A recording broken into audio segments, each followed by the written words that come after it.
1. High-intensity muscles grow larger in response to high-intensity overload.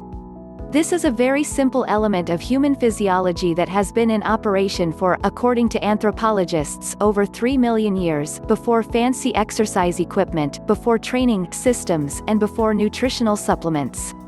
The muscles of the human body respond to the intensity of overload in a similar way that skin responds to the intensity of sunlight.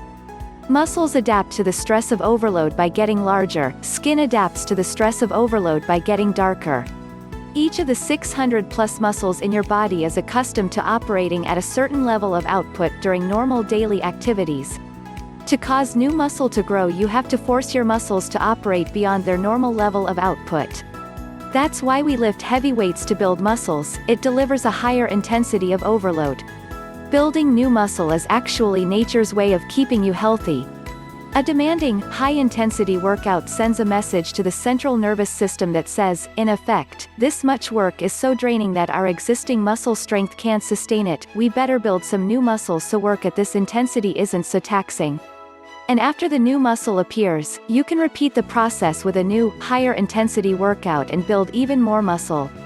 Once you realize that all muscle-building progress stems from high-intensity overload, you'll begin to understand why I've had such a fixation on trying to quantify it.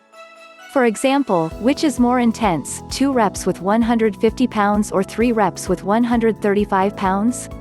What about 1 set that takes 1 minute versus 3 sets that take 5 minutes? Which has more intensity?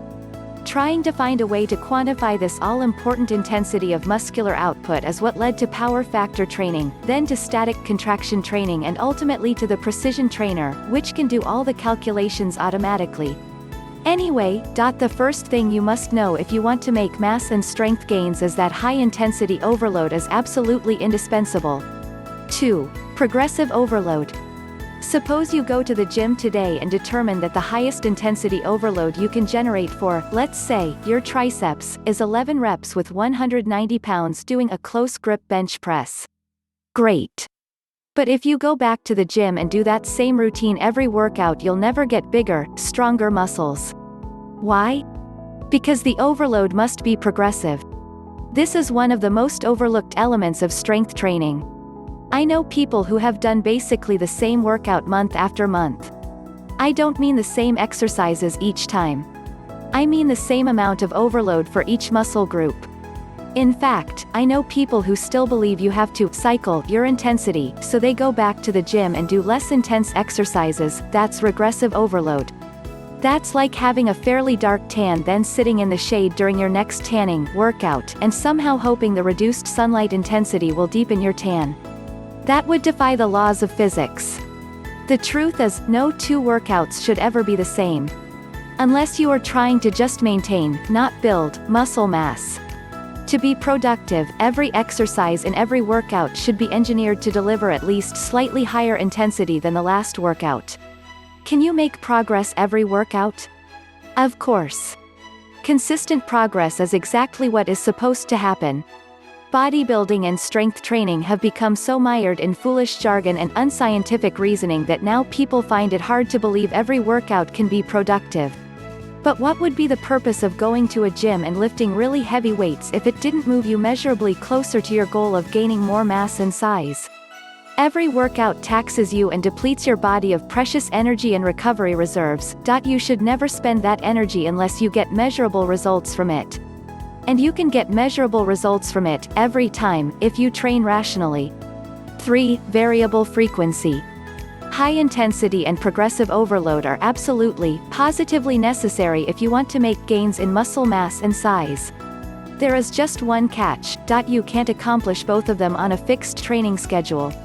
Frequency of training is one of the most misunderstood elements of productive bodybuilding. One of my litmus tests as to whether a training article, book or course is worth anything is to look at how training frequency is addressed. If it says, train 3 days per week, Monday, Wednesday and Friday, I know it's a useless program. Why? Because you can't have both progressive overload and a fixed training schedule. Your body won't tolerate it. The stronger you get, the more rest you need between workouts. Fixed schedules are the single biggest reason why trainees quit going to the gym after a few weeks, get injured or catch a cold or flu after training a short time. And even if you manage to clear all those hurdles, you'll soon hit a plateau and stop making progress with your physique. A consistently productive program requires a variable training frequency. You need to analyze your recent rate of progress and adjust your training frequency to ensure full recovery before your next workout. But some people like to work out as often as possible and some want maximum efficiency, i.e., to work out as little as possible while still achieving their goals. Fortunately, when you complete a workout, there is a range of time over which your next productive workout can occur. The limits of the range are the first day you can return to the gym without overtraining and the last day you can return to the gym without undertraining. For example, if today's workout was on the 1st of the month, you might be able to return to the gym fully recovered as early as the 6th and perform a productive workout. But you might also be able to wait until the 19th of the month before losing the benefit of your last workout. You see?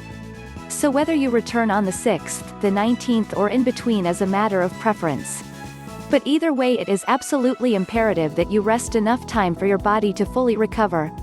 Recovery must be complete before new growth can occur. Think of it this way: suppose a caveman had a battle to the death with a saber-toothed tiger, and after the fight the caveman lay on the ground totally exhausted. What is the first order of business for his body in order to ensure his survival? Resupply his existing tissues and organs with what they need to get him to safety, or build him some new muscle just in case he has a similar struggle in the future. Fortunately for us, the brain gives the first priority to immediate survival. So when you leave the gym after doing battle with the leg press, your brain first takes care of your full recovery.